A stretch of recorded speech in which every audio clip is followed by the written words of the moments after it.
if only we were good, we'd be socialist, which is a belief that I think almost everybody has, regardless of whether they call themselves socialist or not. Hi, I'm Rob Monk with Reason TV, and I'm here today with Georgetown professor of philosophy Jason Brennan, and we're here to talk about his new book, Why Not Capitalism. Every college freshman in this country, within 1 week of taking their first political theory class, has said, as if they're the first person to ever think it, of course socialism is the best in theory. Of course, if we were able to scrub out some of the bugs of humans' programming, that's precisely the kind of society that we'd want to set up for each other. And your book is a direct attack upon that very particular idea. The debate that I'm having here with this Marxist philosopher, Jerry Cohen, he basically wants to avoid talking about, well, what do we do in light of human failure? What do we do in light of the fact that people are badly motivated, that they're selfish, that they're mean, that they'll often use power for their own ends? He says there's a question about what's the best response to that, but that's whatever the answer is. We're not talking about justice here. We're talking about what we do in the real world full of unjust people. He retreats to the moral high ground. He retreats back to that idea that if only we were good, we'd be socialist, which is a belief that I think almost everybody has, regardless of whether they call themselves socialist or not. They'll imagine a kind of socialist utopia in which we're all kind of working together collectively on projects, and we're all very happy to do that, and we share with one another, and we're generous. And that's wonderful, and there's no reason to be against that. And in a capitalist system, we would have that kind of thing too. People live in collectives. I'm a capitalist, but I live in a commune. My house is a commune, effectively. The thing that I think socialists are often missing is that we're not the Borg from Star Trek. We have private lives. We want privacy as well. We want to engage in private pursuits, like projects of our own undertaking that we do by ourselves, not with others. And so I'd like to say to my socialist colleagues is, if you can understand why you wouldn't want to, say, write a philosophy paper with the collective, you'd rather write a philosophy paper by yourself, or if you'd like to understand why, if you can understand why you'd like to paint a painting by yourself rather than having it done collectively as a group project, you can understand why someone might find a kind of meaning in running a business by himself, or having a factory, or having a farm that's his rather than a collective farm. So ideally what you'd want is a system in which it's possible to realize multiple different kinds of utopian existences all at the same time. So for you, given your personal dispositions, given your preferences, it might be that your idea of like the perfect society would be one which is kind of a small fishing village where everyone knows each other personally. For me, it might be something more like a large city in which, with a lot of advanced technology. For some other person, it might be kind of an Israeli kibbutz. And for someone else, it might be a small sort of bourgeois town where people are buying and trading and selling and doing mercantile activity.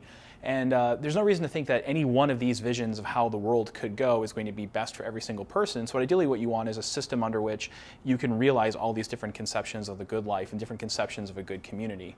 A secondary critique as well that you make about the notion of socialist utopia, and it's this idea that goes by the technical term, the information problem. Mm-hmm. Can you explain what that is? In order for us to have cooperation on a massive scale, cooperation on a scale of millions or tens of millions, we need some sort of signal that tells us what's going on in the economy. It turns out in economics, we get that signal in market societies, and it's in the form of prices. Think of like a Coca-Cola, say, using aluminum cans. It might be that somewhere on the other side of the world there's a disaster in the mine, and then it's a little bit harder to mine aluminum, and the price of aluminum will go up a little bit because people compete to buy it. And then it comes to Coca-Cola and they say, well, aluminum is a little bit more expensive. We don't even know why, but we'll just switch over to using plastic bottles and use less aluminum, and then the price will change as a result of that. And we're all making all these private decisions, and it modifies prices a little bit, and then we respond appropriately. We don't know what's causing scarcity. We don't know what other people's desires are or demands are. We can just see that the price of strawberries is cheap over here and it's expensive over here, and that tells me everything I need to know as a consumer about what to do with the strawberries in order to best satisfy other people's needs. The problem with massive socialism, socialism on a mass scale, is that they don't have a substitute for prices. So socialist planners have to basically guess.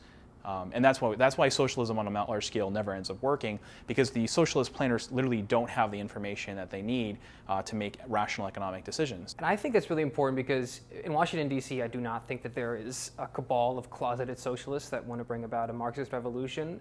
But there is a very prevalent, particularly among the elite political punting class, like a kind of light, maybe less dangerous version of the socialist conceit, which is a lot of these pundits have ample number of Ivy League degrees and they hang around with a lot of other smart people, and they begin to operate under the assumption that it's just a matter of putting a couple key super intelligent people in charge, and they'd be able to see everything, hack it all, and figure out how to readjust, like, the economic infrastructure of America. In principle, there are cases where an omnibenevolent, omniscient dictator could come in and fix the market and make it better. And in principle, that's the case.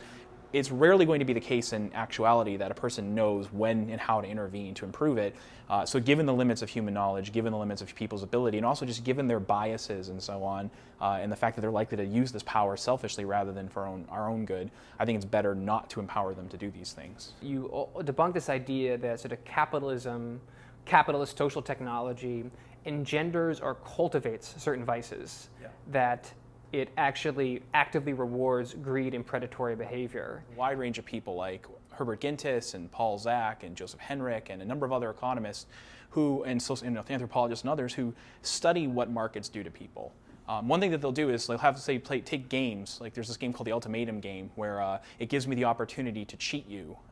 And they'll have people play this game from all over the world and then see what factors determine whether people play honestly or dishonestly. What they find is the biggest cultural predictor that you will be trusting, trustworthy, generous, fair, and so on is the extent to which you come from a market-oriented society.